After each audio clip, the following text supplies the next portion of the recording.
I dag skal vi lave verdens stærkeste døner herude hos The Döner, der gør dig skønner. Vi skal bruge araber-chili, vi skal bruge danske chili, og vi skal bruge nogle forskellige ting, jeg har taget med i lommen for at spice den lidt ekstra op. Følg med i videoen for at se, om du kan overleve det her bag skærmen, fordi det her, det bliver hot. Hot, hot, hot, hot.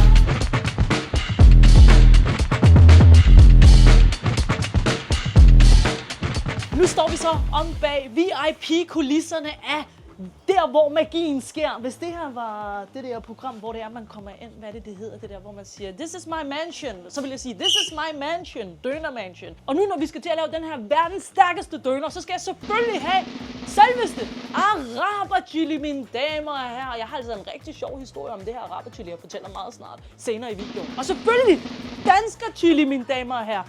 Kan vi se, om jeg kan lave tricks? Jeg har altid ville ønske at gøre det her, når jeg laver en døner til gæsterne.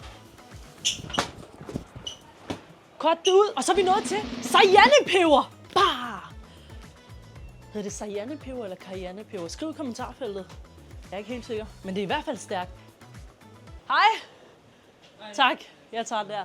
Der er kommet varer. Undskyld, hvorfor har du betalt? Det er bare for sjovt, det er bare for sjovt. Han blev sur. Han var sådan helt i chok, så du. Og så skal vi selvfølgelig have nogle helt rigtige chilier. Er det et myte egentlig, at de grønne er mildere end de røde? Og så kan jeg se, at kødet faktisk er klar til at få en ordentlig omgang.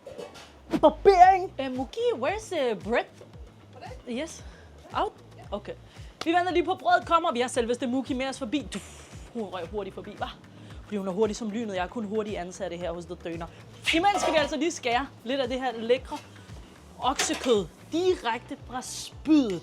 Og koden til rigtig godt kød, det er altså tyngden på kødet. Så når jeg skærer, så kan du se her, det er helt tyndt, det er crispy, men det er stadig mørt, og det drypper af olie, det giver vinger! Og som lynets hastighed har vi fået brød i hænderne, og det er selvfølgelig det her lækre dønerbrød, som vi er enormt populære for. Ind i brødresteren med det. Og nu skal vi så til at lave verdens stærkeste døner. Og den damper jo, og den er varm, fordi den er hot. Den ved, det skal være hot. Og vi starter selvfølgelig med vores danske chili heroppe i salatbaren. Her hos The Döner starter vi altid med dressingerne, hvor vi smører dem ned i bunden. Og i det her tilfælde verdens stærkeste, så er det altså godt med danske chili. Normalt sætter vi sådan en halv af den her på, ikke? Men indtil videre op på 2, og vi skal op på 3, og vi skal op på 4. Og nu ligner det, der er et godt lag på. Prøv at se her. Nu laver vi en bølge, et vandfald af dansker chili. Pas på, danskere! Jeg tror også, at araber skal være bange for det her. Hold da op, det drøber, hva'? Nå, nu videre til araber-chilien heroppe i The Döners lækre VIP salatbar. Og vi plejer at sige her hos The Döner, hvis man får 1 teske i, så er det 1 toiletbesøg. 2 teskeer, 2 toiletbesøg. Og i dagens anledning af verdens stærkeste døner, så skal vi simpelthen op på i hvert fald, vi skal på toilettet det næste år. Hvorfor hedder det danske araber-chili? Ej, jeg har den vildeste historie i forhold til, hvorfor det hedder danske chili og araber-chili. Jeg har jo stået heroppe hver eneste dag i 1,5 år og lavet døner til gæster og mødt tusindvis af jer, der sidder bag skærmen lige nu, og snakket med dig. Og i den anledning havde vi en samtale, du og jeg. Kan du huske det dengang, du kom forbi og sagde til mig, hvor stærk er den der chili, Dora? Og så var jeg sådan, okay, den her milde chili kalder vi den egentlig for til at starte med. Mild chili, det er sådan danskerstærk. Og den her chili, den er sådan araberstærk. Og så stod du over på den anden side og sagde, hvor er det sjovt, det der. Og så tænkte jeg, hey, du griner. Og jeg elsker, når du griner. Jeg elsker, når jeg giver dig et smil på ansigtet. Så derfor tænkte jeg printer labels ud, hvor der står, det er araber-chili, og det er danske chili. Og fremadrettet siden den dag har jeg altid kaldt det her for danske chili, araber-chili, og alle griner. Ikke kun du og jeg, dengang du kom forbi. Alle griner. Videre i den her proces, fordi nu har vi sat araber-chili i, vi har sat danske chili i, og vi skal have lidt mere araber-chili i. Og normalt, når vi laver en døner, så går vi jo videre til vores 2 andre dressinger, som er krydderurtedressing. Den her krydderurte er normalt sød, og i dagens anledning, så er vi ikke til søde sager. Tværtimod, så er vi til lidt hvidløg, fordi vi skal hjem og kysse med kæresten efter den her video.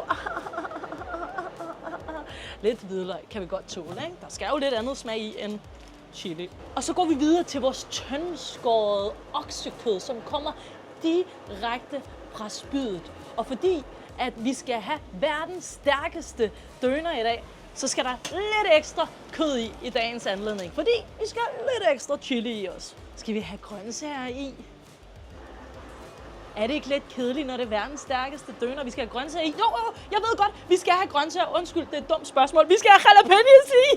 Det er jo grøntsager, er det ikke? Masser af jalapenos. Der skal ikke kun jalapenos på nachos. Der skal jalapenos i vores døner, der gør der. Det er jo ikke schöner mere, den gør der. Den gør der hot. Nu er vi nået til løg. Fordi der skal også løg i verdens stærkeste døner. Fordi der er jo nogen, der vil mene, at løg er stærkt. Okay, vi skal ikke have iceberg i, vi skal ikke rødkål i, vi skal have en lille squeeze lime for lige at blødne alle de her stærke sager op. Og nu til cayennepeber. Ikke? Ej, det er altså kedeligt. Nu til cayennepeber. Ja, sådan.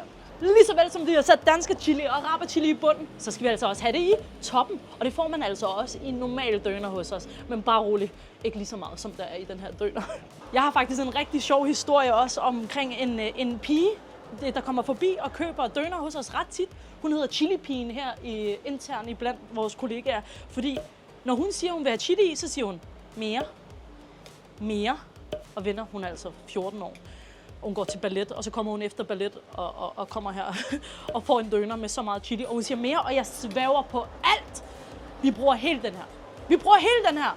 Hun hedder Chili-pigen. Videre til den her døner, der gør der schöner. Vi har smidt araber-chili og danske chili på toppen. En masse jalapenos. Og nu til de helt stærke sager.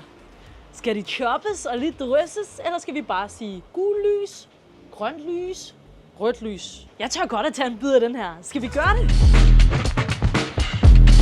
Prøv her, venner. Jeg er en mand, okay? Det kan godt være, at folk tror, at jeg er en kvinde, men jeg er en mand, fordi jeg tør at tage en bid af den her, okay? Så, skal vi gøre det, vennerne? Yeah. Vi ikke lige hype mig op med at synge The Døner-sangen? The Døner, The Døner, The Døner, ja.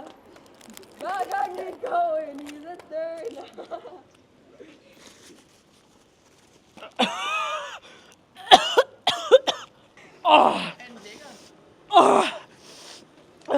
Jeg kan ikke snakke, venner. Vil I prøve at tage en bid? Nej, jeg skal nok klare mig. Hvem tør? Kom. Den er sindssygt stærk, altså. Du er en mand, bror. Chefen. Det er manden. Hver gang jeg går ind i the dø. Vil I tage en bid af den her? Den er stærk. Kom nu. Er I mænd, eller er I mænd? Jeg har en gave til dig. Tag den. I dagens anledning. Det er lækkert, det der. Mine damer og herrer, det var verdens stærkeste døner med jalapenos, araber-chili, dansker chili. Og vi har shababben her, der synes, det smager godt, trods alt, selvom det er stærkt. Hvad er din baggrund? Hvor kommer du fra? Afghanistan. Det er derfor. Ærligt, du står bare og spiser, bror.